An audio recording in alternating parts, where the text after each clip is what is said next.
சிறப்பு அழைப்பாளராக வந்திருக்கும் அனிதா அறக்கட்டளையின் நிறுவனர் தோழர் மணிரத்னம் அவர்களை கருத்துரை வழங்க அழைக்கிறேன். மார்ச் 5ஆம் தேதி இன்னைக்கு அனிதா உயிரோடு இருந்தால் 25வது பிறந்தநாள். கிட்டத்தட்ட ஒரு 4 நூற்றாண்டு காலம் வாழ்ந்திருப்பாங்க. ஸோ நமக்கு தெரியும், இந்த 25 வயதுங்கிறது அடுத்து நம்ம வாழ்க்கையில் ஒரு முக்கியமான முடிவுகள் எடுக்க வேண்டிய ஒரு காலத்தில் அவங்க இருந்திருக்கலாம். பட் ஆனால் அரசியல் இங்கே அனைத்துமே அரசியல், கல்வி தான் மிகச்சிறந்த அரசியல், அதுவும் மிகப்பெரிய ஒரு அரசியல் இந்தியாவில். ஸோ அந்த அரசியலுக்கு படுகொலையான என் உடன் பிறந்த தங்கை அனிதா அவர்களோட இந்த பிறந்த நாளில் அனைத்து சட்டக்கல்லூரி மாணவர்கள் சார்பாக ஒரு அறை கூட்டம், அறத்துடன் நடக்கிற இந்த கூட்டத்துக்கு என்னை அழைத்த அனைவருக்கும் எனது நன்றியை தெரிவிச்சுக்கிறேன். உங்களுக்கு என்னுடைய வாழ்த்துக்களும்.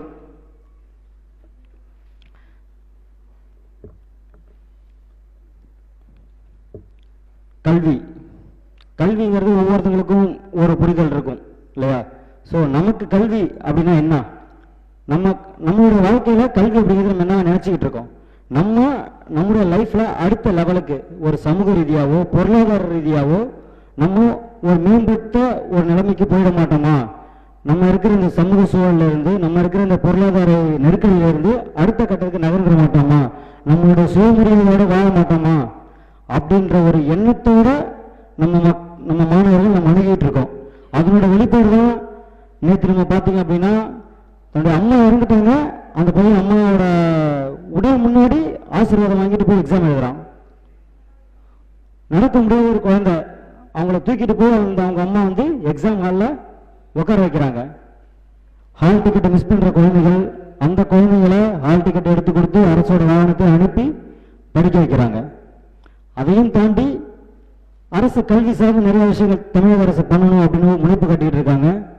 ஸோ இதை காட்டுது, கல்வி தான் நமக்கு இருக்கிற மிகப்பெரிய ஒரு ஆயுதம். நம்ம ஒன்றும் இங்கே இருக்கிற ஜாதிவாதிகளுக்கு எதிராக ஆயுதத்தை தூக்கலை, நம்ம கல்வியை தான் இயங்குறோம். கல்வி தான் நமக்கான ஒரு ஆயுதம். அந்த கல்வி தான் நமக்கு ஒரு புரிதலை கொடுக்கும், அடுத்தவன் கூட உருவாடுறதுக்கான ஒரு வழியாக அமையும் அப்படின்னு பார்க்குறோம். ஸோ இந்த கல்வி மூலமாக தான் நான் என்ன ஆகணும்னு நினைக்கிறேன் அப்படிங்கிறத முடிவெடுக்க முடியும். இதைத்தான் வந்து பார்த்தீங்கன்னா நம்ம இப்போ இருக்கிற கல்வி முறை மிகச்சிறந்த கல்வி முறை அப்படின்னு நம்ம சொல்ல முடியாது. இன்னுமே நம்ம அப்கிரேட் ஆகணும், குழந்தைகளுக்கு ஒரு ப்ரெஷரைஸ் இல்லாமல் ஒரு கல்வியை கொண்டு வரணும் அப்படின்னு தான் நம்ம நினைக்கிறோம். ஆனால் இப்போ புது கல்விக் கொள்கைகள், புதிய கல்விக் கொள்கைகள் பேரில் மட்டும்தான் புதிய அப்படின்ட்டு இருக்கு. ஆனால் அவங்க பண்ணுறது எல்லாமே நம்மளை 100 வருடங்கள் பின்னோக்கி இழுத்துட்டு போகிற ஒரு வேலையை தான் அவர்கள் திட்டமிட்டு செய்கிறாங்க. கிட்டத்தட்ட அது ஒரு சனாதன குலக்கல்வி முறைக்கு தான் நம்மளை மறுபடியும் இழுத்துக்கிட்டு போகிறாங்க. இவனுங்கெல்லாம் ஆரம்ப காலத்தில் வந்து பார்த்தீங்கன்னா அது அவங்க ஒவ்வொரு தடையாக போட்டுக்கிட்டே வருவாங்க. ஆரம்பத்தில் நம்ம படிக்கவே வரல, ஆனால் நம்ம படிக்க வர்றதுக்கு முன்னாடியே அவங்க ஒரு விஷயம் வச்சுருந்தாங்க. என்ன அப்படின்னா, மெடிக்கல்லாம் படிக்கணும்னா சமஸ்கிருதம் படித்தாதான் நீ மெடிக்கல் படிக்க முடியும் அப்படின்ற ஒரு சூழல் இருந்துச்சு. பட் அதுதான் வந்து பார்த்தீங்கன்னா உடச்சி, நீதி கட்சிங்க உடச்சி, முத்துலட்சுமி அம்மையார் அவர்கள் வந்து பார்த்தீங்கன்னா முதல் முறையாக அங்கே மருத்துவம் படிக்கிறாங்க. ஸோ இது மாதிரி ஒவ்வொரு விஷயத்தையும் நம்ம உடச்சி கிட்டத்தட்ட ஓபிசி ஜென்ரல் கேட்டகரிக்கு அவங்களோட கட் ஆஃப் அளவுக்கு நம்ம மாணவர்கள் வந்துட்டாங்க, அவங்களே தாண்டி போயிட்டாங்க. அதை அவர்களால் பொறுக்க முடியல. எங்கடா இவர்கள் வந்து நம்முடைய இடத்தையும் ஆக்கிரமிக்கிறாங்களே அப்படின்ற ஒரு எண்ணத்தை அவர்களால் ஏற்றுக்க முடியல. அதுக்கு தான் கொண்டு வரோம் தகுதி தேர்வு, நுழைவுத் தேர்வு அப்படிங்கிறது. அதுதான் நீட்டு, கியூட்டு, ஜேஇஇ. ஸோ இந்த மாதிரியான தேர்வுகள்லாம் வந்து பார்த்தீங்கன்னா நம்ம உள்ள வரக்கூடாது அப்படின்னு தடுக்கிறதுக்காக கொண்டு வரப்பட்ட ஒரு தேர்வு முறைகள் தான். அதை நம்ம தெளிவாக புரிஞ்சுக்கணும். நம்ம புதிய கல்விக் கொள்கைகள் சொல்கிறோம் தெரியுமா, நம்ம எல்லாருக்குமே தெரியும், இவர்கள் எந்த ஒரு ஆய்வுமே கிடையாது. நம்ம உலகளவில் ஆய்வு பண்ணி நம்ம மிகச்சிறந்த ஒரு கல்வி முறை கொண்ட நாடுகள்லாம் நம்ம எந்த நாடுகளை சொல்லுவோம்? ஒரு ஸ்காண்டினேவியன் கல்வி, ஸ்காண்டினேவியன் கண்ட்ரிஸ் இருக்கு இல்லையா, சுவிட்சர்லாந்து, அந்த மாதிரி தான். அங்கெல்லாம் வந்து பார்த்தீங்கன்னா 7 வயசுக்கு மேலே தான் பள்ளி கல்வியவே வந்து பார்த்தீங்கன்னா ஆரம்பிக்கிறாங்க. பட் ஆனால் இங்கே நம்ம என்ன சொல்கிறாங்க, 3 வயசு முடிஞ்சதுமே அவனை கொண்டு வந்து பள்ளி கல்விக்குள்ளே திணிச்சிருங்க அப்படின்னு சொல்கிறாங்க. 3 வயசுல கொண்டு வந்து அவனுக்கு 3ஆம் வகுப்பு நுழைவுத் தேர்வு, 5ஆம் வகுப்பு 5ஆம் வகுப்பு பொதுத் தேர்வு, 3ஆம் வகுப்பு பொதுத் தேர்வு, 8ஆம் வகுப்பு பொதுத் தேர்வு. இந்த பொதுத் தேர்வுகளும் எதுக்கு? நம்மள ஃபில்டர் பண்ணுறதுக்கு. இப்போ நம்ம என்ன சொல்கிறது, ஒரு ஒரு ஒரு உயர்நிலை சமூகத்தில் உயர்நிலை ஜாதியில் இருக்கிற குழந்தைகள் வந்து பார்த்தீங்கன்னா அவங்க வீட்டில் அவங்களுக்கு சொல்லிக் கொடுப்பாங்க. அதையும் தாண்டி அவங்களுக்கு ஒரு டியூஷன் போடுறதுக்கான வாய்ப்புகள் இருக்கும். அந்த குழந்தையும் நான் என்னதான் நான் கஷ்டப்பட்டாலும் நான் படிக்கிறேன், நான் என்னோட வேலைக்கு என் குழந்தை வந்துடக்கூடாதுன்னு நினைக்கிறேன். நம்மளோட அப்பா அம்மாவும் 2 பிள்ளைங்களும் ஒரே ஸ்கூலில் படிக்குது. எப்படி எடுத்த உடனே 2 பேர்த்துக்கும் ஒரே ஈக்குவலான ஒரு சமதளமான ஒரு போட்டி அமையும்? ஒரு குறிப்பிட்ட காலம் ஒரு படிக்கிறதுக்கு நம்ம கொடுக்கணும்ல. ஒரு 10 ஆண்டுகள் அவங்க படித்தா தானே ஓகே இதுதான் கல்வி, நம்ம இப்படி தான் படிக்கணும் அப்படின்னு அவங்க புரிஞ்சுக்கிட்டு ஈவன் அவர்கள் கூட படிக்கிற அந்த உயர் ஜாதி இல்லை சமூக பொருளாதாரியாக உயர்ந்த அந்த மாணவர்கள் அனைத்து வாய்ப்புகளும் பெற்ற அந்த மாணவர்கள் கூட என்னால் போட்டி போகிறதுக்கே நம்மளால் தயார்படுத்திக்க முடியும். அதற்கான நேரத்தை கூட நமக்கு கொடுக்காம நீ 3ஆம் வகுப்புல எனக்கு ஒரு பொது தேர்வு வைப்பா, 8ஆம் வகுப்புல ஒரு பொது தேர்வு வைப்பா, 5ஆம் வகுப்புல ஒரு பொது தேர்வு வைப்பா அப்படின்னா நீ என்ன சொல்ல வர? 3ஆம் வகுப்புல எனக்கு ஒரு பொது தேர்வு வச்சுட்டு நான் ஃபெயில் ஆகிட்டேன் அப்படின்னு வச்சுக்க, எப்போ உனக்குலாம் படிப்பு வராது. நீ உங்க வீட்டில் என்ன தொழில் பண்றாங்களோ அதை நீ பண்ணிக்க, அதற்கான வேலைகளை நான் உங்களுக்கு பண்ணித்தரேன் அப்படின்னு தானே சொல்ல வர? இப்போ ஒரு வந்து பார்த்தீங்கன்னா 8ஆம் வகுப்பு முடிச்சதுன்னு வந்து பார்த்தீங்கன்னா 2 கேட்டகரிஸ் தான் பிரிக்கிறாங்க. Upper level, lower level.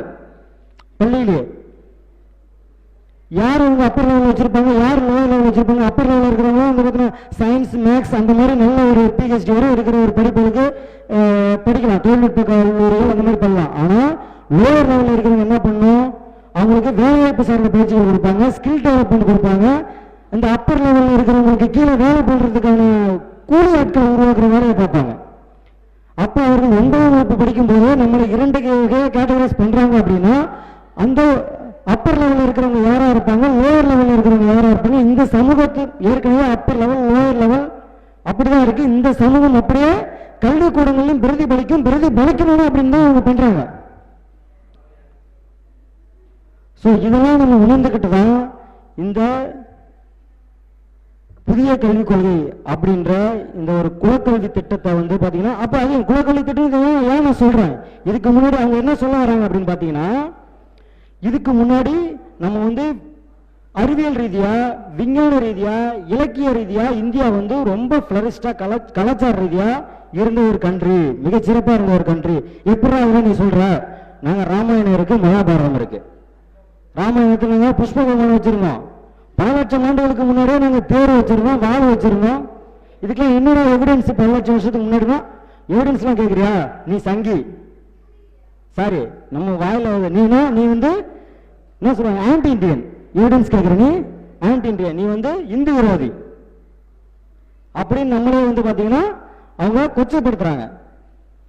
மக்களுக்காக இங்க யார் நிற்கிறது? இங்க இருக்கிற 85% மேற்பட்ட உழைக்கும் மக்கள், ஓபிசி மக்களுக்காக இவர்கள் வந்து பார்த்தீங்கன்னா உள்ள வந்துடக்கூடாது. நாங்கள் இருக்கிற 3%, அந்த 3%க்கு நீங்க எல்லாமே அடிபணிஞ்சு நடந்துக்குங்க. அதுக்கு என்ன வேலைகளை எங்களால் பார்க்க முடியுமோ அதைத்தான் நாங்கள் பண்ணுவோம். இந்த இந்தியா வந்து பார்த்தீங்கன்னா மிகப்பெரிய உழைக்கும் மக்கள் இருக்கிற ஒரு நாடு. ஸோ இந்த நாட்டில் வந்து பார்த்தீங்கன்னா கூலி ஆட்களை நம்ம எல்லாத்தையுமே நம்ம இப்போ வந்து மார்க்கெட் ஓப்பன் வச்சிட்டோம். ஓகேங்களா? எல்பிஜி லிபரலைசேஷன், குளோபலைசேஷன், பிரைவேடைசேஷன் பண்ணி வச்சிட்டோமா? அடுத்து வந்து பார்த்தீங்கன்னா WTO என்ன சொல்றாங்க, உங்களுடைய எஜுகேஷனை நீங்க ஓப்பன் பண்ணி விடுங்க அப்படின்னு நம்மளை கேட்குறாங்க. அதனோட அடிப்படையில் தான் வந்து பார்த்தீங்கன்னா இங்க உலக மார்க்கெட்டுக்கு இங்க என்ன மாதிரியான வேலை பார்க்கறதுக்கு ஆட்கள் தேவை. அப்போ எங்கள்கிட்ட ஒரு கூட்டம் இருக்கு, காலங்காலமா எங்களுக்கு உழைக்கிற ஒரு கூட்டம், அவங்க இப்பதான் படிக்க வரானுங்க.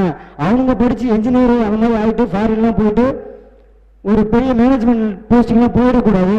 அப்போ நான் உங்களுக்கு வேலை ஆட்கள் உங்களுக்கு தயார் பண்ணி தரோம் அப்படிங்கிற ஒரு அடிப்படையில் உருவாக்கப்பட்டது தான் இந்த புதிய கல்விக் கொள்கை. அந்த புதிய கல்விக் கொள்கையோட ஒவ்வொரு ஃபார்மா தான் நீட், கியூட். இன்னும் நீட் முடிச்சதுக்கு அப்புறம் யூஜி MBBS முடிச்சோம்னா அதுக்கப்புறம் உள்ள எக்ஸிட் தேர்வு வைக்கிறான். இங்க ப்ராக்டிஸ் பண்றதுக்கு முன்னாடி எக்ஸிட் தேர்வு அப்படிங்கிற விஷயத்தை கொண்டு வரான். ஸோ நீ அதையே முறியடிச்சு உள்ள வந்தாலும் அதே தான் அவங்க பண்ணுவாங்க. ஸோ தோழர்கள் வந்து பார்த்தீங்கன்னா நம்ம இந்த இந்த புதிய கல்விக் கொள்கையோட சாராம்சங்கள் என்னங்கிறத நம்ம பேசிட்டு இருக்கோம், புரிஞ்சுக்கிட்டு இருக்கோம். அதையும் தாண்டி மிக முக்கியமா இவர்கள் கல்வியை பற்றி மட்டும் தானே பேசணும். மொழிக்கும் கல்விக்கும் என்ன? மொழி வந்து ஒரு மீடியமா நான் எந்த மொழியிலும் என்னால் கல்வி கற்றுக்க முடியும். நீ எதுக்கு ஒரு மொழியை கொண்டு வந்து திணிக்கிற? இன்னைக்கு கூட இந்த சமஸ்கிருத பிரச்சார சபைன்னு நினைக்கிறேன், அவங்க ஒரு அறிவிப்பு விட்டுருக்காங்க. தமிழ்நாட்டு மாணவர்கள் வந்து மூன்றாவது மொழியாக சமஸ்கிருதத்தை படிக்கணும். நான் ஏன்டா நடுநாட்டில் சுடுகாட்டுக்கு போகணும் சொல்லு? செத்து போன மொழி, ஒரு காலத்தில் என்ன படிக்கவே கூடாதுன்னு சொன்ன மொழி, அது கடவுளுக்குரிய மொழி அப்படின்னு சொல்லி என்னெல்லாம் தீண்டத்தக்காதவன்னு சொன்ன ஒரு மொழியை நீ படிக்கணும். அதில் என்னை பற்றி நீ என்னென்ன எழுதிருப்ப அப்படிங்கிறத எங்கள் தாத்தங்களும் டாக்டர் புரட்சியார் அம்பேத்கரும் படிச்சு எழுதுன்னு சொல்லிட்டாங்க. சான்ஸ்கிரிட்ல அம்பேத்கரோட பெரிய ஸ்காலருக்கு இருந்துருப்பாங்களா? அவர் மாதிரி நீ என்னை எப்படி சூத்திரனா வச்சிருந்த, என்னை எப்படி நீ பஞ்சமனா வச்சிருந்த, படிக்கிற சூத்திரன் கேட்டா அவனுக்கு காலில் ஈயத்தை காய்ச்சி ஊத்து, சூத்திரனுக்கு எதை கொடுத்தாலும் படிப்பை கொடுக்காத, இப்படிலாம் பேசிட்டு இன்னைக்கு அவன் லாங்குவேஜ் அழியுது. இங்க அவன் அவனோட கலாச்சாரத்தை பத்தி பேசுறான். இந்தியா முழுக்க ஒற்றை நாடு, ஒற்றை தேர்தல், ஒற்றை கலாச்சாரம் அப்படிங்கிற விஷயத்தை நீ கொண்டு வரதுக்கு 2019 வந்துட்டு என்ன சொன்னி, இங்க நாங்க ஹிந்தியை 3வது லாங்குவேஜா கொண்டு வரோம். உடனே அதுக்கு நாங்க போட்டு அடிச்சோம். இப்போ வந்து இல்ல எனி இந்தியன் லாங்குவேஜ் அப்படின்ற. சரி, எனி இந்தியன் லாங்குவேஜ். சதர்ன் ஸ்டேட்ல நீ ஹிந்திக்கு எவ்வளவு அமௌண்ட் ஒதுக்குன? ஹிந்தி படிக்கிறதுக்கு எவ்வளவு அமௌண்ட்? 50 கூட ஒதுக்குற. இதே நார்தன் ஸ்டேட்ல தமிழ் உட்பட்ட திராவிடன் லாங்குவேஜ், சவுத் இந்தியன் லாங்குவேஜுக்கு படிக்கிறதுக்கு நீ ஏதாவது டீச்சர்ஸ் போட்டியா? இல்லை எவ்வளவு அமௌண்ட் ஒதுக்கீடு செஞ்ச? செத்து போன சான்ஸ்கிரிட்டுக்கு நீ கோடிக்கணக்கில் ஒதுக்கீடு பண்ற. எவ்வளவு பேர் 2011 சென்சஸ்ல படி கிட்டத்தட்ட 25,000 பேர் தான் சான்ஸ்கிரிட் பேசுறாங்க. இங்க இருக்கிற மக்கள், இப்ப இங்க இருக்கிற மக்கள், இங்க இருக்கிற பார்ட்னர்கள் சான்ஸ்கிரிட் பேசுறது எல்லாமே தமிழ் தான் மொழி. ஆனா கொஞ்சம் இசு வாசி ஏங்கோ வாங்கோ போங்க அண்ணா அப்படின்ற மாதிரி அவங்களுக்கான ஒரு மொழியில அவங்க அவால் இவால் அப்படிங்கிறது நம்ம கண்டுபிடிச்சிடலாம். ஓகே, தமிழ் தான் பேசுவாங்க, ஆனா அது அவங்களோட தமிழ்ங்கிற மாதிரி அவங்க பேசுவாங்க இல்லையா? ஸோ அந்த மாதிரி சான்ஸ்கிரிட் பேசுறவங்க 24,000 பேர் இருக்கிற அந்த மொழியை எல்லாத்தையும் கத்துக்கணும். அவர்களுக்கு ஹிந்தி இல்லை எனி அதர் இந்தியன் லாங்குவேஜ் கொண்டு வருது முழுக்க முழுக்க. அதான் நம்ம எதுக்கு சான்ஸ்கிரிட் படிக்கணும்? அதனால் அவ்வளோ பெரிய அறிவியல் பூர்வமான ஒரு மொழியா, இல்லை அவ்வளோ பெரிய கலாச்சாரம் மிக்க ஒரு மொழியா? இந்த ராமாயணம் மகாபாரதம் இதை நாங்கள் சான்ஸ்கிரிட்ல படிச்சு தெரிஞ்சுக்கணுமா? ஏற்கனவே தான் டிவியில ராமாயணம் மகாபாரதம் போட்டு நம்ம உசுரை வாங்குறானுங்க. அதெல்லாம் நம்ம பார்க்கணுன்ட்டு நம்மளோட தலைவிதி. அதை வந்து பார்த்தீங்கன்னா இங்கே சமூகத்தில் எதிர்க்கிற டிவிகளுமே அதை ஒளிபரப்பிட்டு இருப்பாங்க. அதுதான் வந்து பார்த்தீங்கன்னா இருக்கிறத மிகப்பெரிய ஒரு நகை முரண். ஸோ இவ்வளோ விஷயங்கள் வந்து பார்த்தீங்கன்னா நம்மளுடைய புதிய கல்விகள் மூலமாக நம்ம மேலே தொடர்ச்சியாக திணிச்சுக்கிட்டே இருக்காங்க. ஸோ 2017 தான் முதல் முறையாக அந்த நீட்டு வந்தது. அதுக்கு முன்னாடியே அந்த நீட் வந்ததுக்கான வரலாறு கண்டிப்பாக நீங்கள் அப்போலாம் அனிதா இறந்தப்போ +1 10th படிச்சிருந்துருப்பீங்கன்னு நினைக்கிறேன் இல்லையா? ஸோ அப்போ 2017 தான் முதல் முறையாக நீட்டுங்கிற எக்ஸாம்ஸ் இங்கே வருது. எதுக்கு நீட்டுங்கிற பேர் வருது? இங்கே முதல்ல கல்வியில் வந்து பார்த்தீங்கன்னா பிரைவேடைசேஷன் பண்ணுறாங்க. பிரைவேடைசேஷன் பண்ணதுக்கு அப்புறம் ஏகப்பட்ட இன்ஜினியரிங் காலேஜ், ஏகப்பட்ட மெடிக்கல் காலேஜ் வருது. இங்கே பிரைவேடைசேஷன் வருது அப்படின்னா அங்கே அறம் வந்து அழிக்கப்படுது. இங்க நிறைய பேர் பணம் வாங்கிக்கிட்டு ஒரே சீட்டை 10 பேருக்கு விற்கிறான். வியாபம் ஊழல்னு ஒரு ஊழல் கல்வியில் நடக்குது மத்திய பிரதேசம் உள்ளிட்ட வட மாநிலங்கள்ல. ஸோ அந்த வியாபம் ஊழல்லாம் எதனால நடக்குது அப்படின்னு பார்த்தீங்கன்னா, இவர்கள் இஷ்டத்துக்கு தனியார் கல்லூரிகள் இஷ்டத்துக்கு அவங்க அட்மிஷன் போடுறாங்க, தகுதி இல்லாதவங்களுக்குலாம் அட்மிஷன் போடுறாங்க. இதுல மிகப்பெரிய ஒரு முறைகேடு நடக்குது அப்படின்றது வெளிச்சத்து கொண்டு வருது. சரி, அந்த தனியார் கல்லூரியில் நடக்கிற அந்த முறைகேடுகளை ஒழுங்குபடுத்தணும் அப்படிங்கிறதுக்காக தான் இந்த தேசிய அளவில் ஒரு தகுதி தேர்வு, ஒரு நுழைவுத் தேர்வை கொண்டு வரணும்னு நினைக்கிறாங்க. ஸோ அதனோட தொடர்ச்சியாக தான் வந்து பார்த்தீங்கன்னா நீட் அப்படிங்கிற தேர்வு முதல்ல கொண்டு வரப்படுது. நல்லா புரிஞ்சுங்க, தனியார் கல்லூரியில் நடக்கிற முறைகேடுகளுக்கு தான். அவர்கள் என்ன சொல்றாங்க? தனியார் கல்வியில நிறைய பணம் வாங்குறாங்க, தனியார் கல்லூரியில் முறைகேடுகள் நடக்குது அப்படிங்கிற விஷயத்தான் சொல்லி நீட் தேர்வை கொண்டு வராங்க. ஆனா அந்த நீட் தேர்வை இங்க முறைகேடுகள் நடக்காத 12ஆம் வகுப்பு அடிப்படையில் அட்மிஷன் நடக்கிற தமிழ்நாட்டில் இருக்க தமிழக அரசு மருத்துவக் கல்லூரிகளுக்கும் அதை திணிக்கிறாங்க. அதைத்தான் நம்ம எதுக்குறோம். உடனே சைக்கிள் சொல்றாங்க, ஏன் இப்ப பிரைவேட் காலேஜஸ்க்குலாம் வந்தா இங்க இருக்கிறவங்களாம் சம்பாதிக்க முடியாது, அதுக்காக நம்ம தூண்டு விட்டு பேசுறாங்க அப்படின்னா, நம்ம பிரைவேட் காலேஜுக்கு நீட் நீ வச்சிக்காம போ, நம்ம கேள்வியே கேட்கல. இதுக்கு முன்னாடி தான் பிரைவேட் காலேஜ்ல இவ்வளவுதான் ஃபீஸ் வாங்கணும்ட்டு ஒரு சீலிங் லிமிட் இருந்துச்சு. ஆனா இந்த நீட் வந்ததுக்கு அப்புறம் நீ எவ்வளவு நாள் வாங்கிக்க, முன்னாடி அதுக்காக முன்னாடி சீலிங் லிமிட் இருந்ததுனால கம்மியான ஃபீஸ் எல்லாம் கிடையாது, ஃபீஸ் கம்மியா இருக்கும், பிளாக்ல வாங்கிப்பாங்க. இப்ப நீ பிளாக்ல வாங்க வேணாப்பா, எவ்வளவு ஃபீஸ்னாலும் நீ ஒயிட்லயே வாங்கிக்க கேட்டாருன்னு சொல்றாங்க. அவங்க கோடி போட்டு செலவு பண்ணி காலேஜ் ஓப்பன் பண்றாங்க. அவங்களுக்கு நட்டம் வந்தா என்ன பண்றது? அவங்க ஓப்பன் பண்ண சொன்னது கவர்மெண்ட் தான்.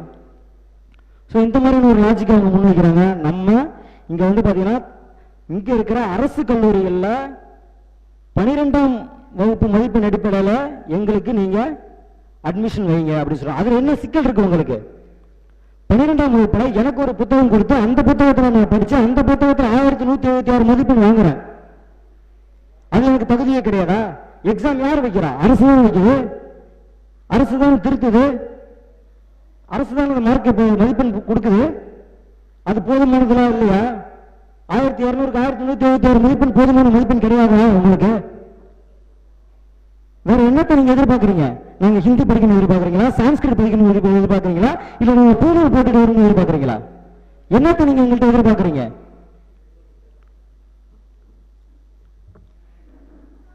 196.75 கட் ஆஃப் போதாதா?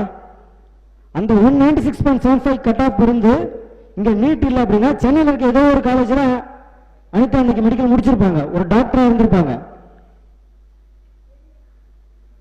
சோ அதை திட்டமிட்டு இவர்கள் வந்து பறிக்கிறாங்க. சோ இதெல்லாம் நம்ம உணர்ந்துதான் அப்ப இருந்த மேடம் ஜெயலலிதா அவர்கள் வந்து பாத்தீங்கன்னா எங்களுக்கு நீட்ல இருந்து விலக்கு கொடுங்க அப்படின்னு 2016 கேட்கிறாங்க. அந்த ஓராண்டுக்கு மட்டும் விலக்கு கொடுக்குறாங்க. என்ன ஓராண்டுக்கு விலக்கு கொடுக்குறாங்க அப்படின்னா வச்சுக்க, சிலபஸ் வேரி ஆகுது. 2016 12ஆம் வகுப்பு படிக்கிறவங்க சிலபஸ் என்ன வேரி ஆகுது நமக்கு தெரியும். 10வது வரை ஒரு சிலபஸ் இருக்கும், முடிச்சிடும். அதுக்கப்புறம் 11ஆம் 12வது புக்கில் என்ன எழுதிருக்கும்? Higher secondary first year, higher secondary second year, மேல்நிலை 1ஆம் ஆண்டு, மேல்நிலை 2ஆம் ஆண்டு. கிட்டத்தட்ட ஒரு காலேஜ் 3 வருஷம் படிக்கிற மாதிரி தான் +1 +2 2 வருஷம் படிப்போம் ஒரு சிலபஸை. அப்ப 2016 12வது படிச்சவங்களுக்கு வந்து சிலபஸ் வேறையா இருந்துச்சு. அதே அடுத்த வருஷம் அனிதா 2017 அதே 12ஆம் வகுப்பு படிக்கிறாங்க, சிலபஸ் அப்ப வேற ஆகலையா? நாங்க அதைத்தானே சொல்லி கேட்கிறோம். சிலபஸ் வேறையா இருக்கு, நீங்க தான் சொன்னீங்க எங்களுக்கு சிலபஸ் வேறையாவா இருக்கு, எங்களுக்கு ஒரு வருஷத்துக்கு விலக்கு கொடுங்க அப்படின்னு சொல்லி கேட்டோம். ஆனா அவங்க என்ன பண்ணாங்க? உங்களுக்கு விலக்கு நாங்க தரோம் லாஸ்ட் வர சொல்லி இறுதியில தவறான வாக்குறுதிகள் கொடுத்தாங்க. நீங்க 2017 சமயத்தில் பார்த்தீங்கன்னா ஒன்றிய அரசு வந்து பாத்தீங்கன்னா உங்களுக்கு நாங்க விலக்கு கொடுக்குறோம் லாஸ்ட் வர சொல்லியிருப்பாங்களே ஒழிய கடைசியா சுப்ரீம் கோர்ட்ல போயிட்டு அவர்கள் வந்து பாத்தீங்கன்னா எங்களுக்கு விலக்கு கொடுக்க முடியாது, இனிமே நீட்டின் அடிப்படையில் தான் அப்படின்னு சொல்லியிருப்பாங்க. 2 நாளுக்கு முன்னாடி இறந்து போன தங்கை இந்துமதி அவர்களோட இறப்புகளை பத்தி நம்ம யாருமே பேசுறதுக்கே ஆள் இல்லை, ஈஸியா கடந்து போயிடுறோம். உண்மையுமே மிகப்பெரிய ஒரு வருத்தமான ஒரு விஷயம். இங்க ஹிந்தி எதிர்ப்பு மாதிரி, இங்க இருக்கிற மாநில உரிமைகள் மாதிரி மிக முக்கியமான ஒரு பிரச்சனை நீட்டுங்கிறது இங்க எவ்வளவு மாணவர்களை அரசியல் படுத்திருக்கு. அந்த டைம்ல இருந்த மாணவர்கள் நிறைய பேர் என்று சொல்லியிருக்காங்க. நீட் அனிதா ஒரு இறப்பு தான் வந்து பார்த்தீங்கன்னா என்ன களத்துக்கு வர வச்சது. அதன் பிறகுதான் இங்க ஏதோ ஒரு சிக்கல் இருக்கு, ஏதோ ஒரு பிரச்சனை இருக்கு அப்படின்னு அவர்கள் உணர ஆரம்பிச்சாங்க. ஸோ இந்த மாதிரி ஒரு சென்சிட்டிவான ஒரு விஷயத்த நம்ம ஈஸியா கடந்து போறோம் அப்படின்னா நம்மளுக்கு பழக்கப்படுத்திக்கிறோமா அப்படின்ற ஒரு மன வேதனைக்கு இடையில நீங்கள் முன்னெடுத்திருக்கிற இந்த ஒரு விஷயம் வந்து பார்த்தீங்கன்னா எனக்கு மிகப்பெரிய ஒரு ஆறுதலா இருக்கு. ஸோ நான் மறுபடியும் உங்க எல்லாத்துக்கும் நன்றியை சொல்லிக்கிறேன். ஸோ 2017 நீட்டு திணிக்கப்பட்டது இன்னமும் ஒரு விஷயம், ஒரு அநீதி நடக்கிறதுக்கு முன்னாடி நம்ம தடுத்துருக்கணும், ஆனா தடுக்கல. அப்ப இருந்த அரசு வந்து பாத்தீங்கன்னா இதை இப்ப மிரட்டுறாங்க இல்லையா, நீங்க புதிய கல்விக் கொள்கைகளை பிஎம்சி ஸ்கூல்ஸ் நீங்க ஒத்துக்கிட்டாதான் உங்களுக்கு 2000 கோடி கொடுப்போம் அப்படின்ட்டு. இதையே தான் அப்ப இருக்கிற ஏடிஎம்கே கவர்மெண்ட்டை இவர்கள் மிரட்டி உங்களுக்கு நாங்கள் அதை பண்ணுவோம் இதை பண்ணுவோம் உங்களுக்கு ரெய்டு கொடுப்போம் அப்படிலாம் சொல்லி தான் இங்க உதய மின் திட்டம், நீட் உள்ளிட்ட தேர்வுகளை எல்லாம் இங்க அனுமதிச்சாங்க. அப்பவே நம்ம இதை மாதிரி கொஞ்சம் துணிஞ்சு நின்று இருந்தோம், இப்ப இருக்கிற அரசு மாதிரி கொஞ்சம் துணிஞ்சு மாநில உரிமைகள் அப்படிங்கிற அடிப்படையில் நின்று இருந்தோம் அப்படின்னா கண்டிப்பா நீட்டுங்க வந்திருக்காது. பட் நீட்டுங்க வந்திருந்தாலும் வராட்டினாலும் அடுத்த புதிய கல்விகளுக்கு தொடர்ச்சியா நம்ம என்ன பண்ணணும், இன்னைக்கு நம்ம உட்காந்து என்ன பண்ணிட்டு இருக்கோம், நம்ம அடுத்த லெவலுக்கு அடுத்த கட்டத்துக்கு நம்ம உயர்த்திக்கணும், நம்ம மாணவர்களை உயர்த்தணும் அப்படின்றத நம்ம உட்காந்து பண்ணிட்டு இருக்கோம். ஒருத்தன் நம்ம மேல ஒரு திணிப்பை திணிக்கிறோம், அந்த திணிப்பை எதிர்த்து நம்ம ரியாக்ட் பண்ணிட்டு இருக்கோம். நம்ம எங்கேயுமே ஆக்ட் பண்ண கிடையாது, ஆக்ட் பண்ணவே நம்ம விட மாட்டேங்கிறான். நம்ம ஆக்ஷன் என்ன ஆக்ஷன் பண்றோம், அவனோட ஆக்ஷனுக்கு எப்பவுமே ரியாக்ஷன் தான் பண்ணிக்கிட்டு இருக்கோம். ஸோ அதைத்தான் அவன் பிளான் பண்ணி பண்றான். நம்ம எதுவுமே ஆக்ஷன் பண்ணிடக்கூடாது, அவனுக்கு நம்ம ரியாக்ஷன் பண்ணணும் அப்படின்றத அவன் ஒவ்வொரு முறையும் நம்ம மேல ஏதோ ஒரு விஷயத்த வலிஞ்சு திணிச்சுக்கிட்டே இருக்கான். ஸோ அதையெல்லாம் வந்து பாத்தீங்கன்னா தற்போது இருக்கிற இந்த அரசு கண்டிப்பா நான் நம்புறேன், நீட் விவகாரத்திலும் சரி மாநில உரிமைகள் சார்ந்தும் சரி தற்போது இருக்க திராவிட முன்னேற்ற கழக தலைமையிலான அரசு வந்து பாத்தீங்கன்னா அவங்களோட ஸ்டாண்ட்ல உறுதியாக இருப்பாங்க. நிச்சயம் நீட் விலக்கு வாங்கி கொடுப்பாங்க அப்படின்ற ஒரு நம்பிக்கை இருக்கு. ஸோ அதனால நம்மளை போல ஆட்களும் இங்க இருக்கிற அரசுலையும் வந்து பார்த்தோன்னா அமைதியா இருந்துக்கூடாது. அமைதியா இருந்துச்சு அப்படின்னா என்ன அர்த்தம், நம்மளாம் ஏத்துக்கிட்டோமோ அப்படிங்கிற மாதிரி அர்த்தம். ஸோ அந்த நீட்டுக்கு எதிரான அந்த நெருப்பை வந்து நம்ம அணைய விடக்கூடாது. அந்த நெருப்பு வந்து கலண்டுகிட்டே இருக்கணும். அப்ப அதுக்கு நம்ம அடிக்கடி அதை பத்தி பேசிக்கிட்டே இருக்கணும். ஸோ நம்ம இந்த மாதிரி பேசிட்டு இருக்கிறது தான் அடுத்த போராட்டத்தை நோக்கி நம்மளை இழுத்துட்டு போவோம். அந்த போராட்டம் தான், தொடர்ச்சியான போராட்டம் மட்டும்தான் நமக்கு நம்முடைய உரிமைகளை பெற்றுத்தரும். நிச்சயம் நம்ம நீட் விலக்கு பெறுவோம்.